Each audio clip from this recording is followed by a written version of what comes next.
মহান বিজয় দিবস উপলক্ষে গত ১৬ ডিসেম্বর সোমবার বিএনপির স্কটল্যান্ড শাখার সদ্য সাবেক আহ্বায়ক কমিটির উদ্যোগে আয়োজন করা হয় এক সাংস্কৃতিক অনুষ্ঠান ও আলোচনা সভার। আমি সংক্ষেপে একটা কথা বলবো, যেটা জিয়ার সম্বন্ধে অনেকের অনেক ধারণা নাই। আমাদের জিয়াউর রহমান অনুষ্ঠানটি আয়োজন করা হয় স্থানীয় ভোজন রেস্টুরেন্টে।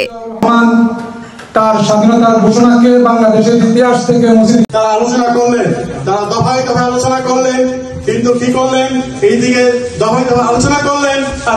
অনুষ্ঠানটির সভাপতিত্ব করেন জনাব সেলিম হায়দার এবং প্রধান অতিথি হিসেবে উপস্থিত ছিলেন জনাব আব্দুল মুহিত খান বাদশাহ। এরপরে যখন আপনাদের 23 মার্চ আলোচনা সফল হবে, হলো না 24 মার্চ। বিশেষ অতিথি হিসেবে উপস্থিত ছিলেন জনাব আব্দুল মিয়া লিটন। ৩০ লক্ষ শহীদের রক্তের বিনিময়ে ২ লক্ষ মা-বোনের ইজ্জতের বিনিময়ে আমরা অর্জন করেছিলাম স্বাধীনতা ২৬ মার্চ ১৯৭১।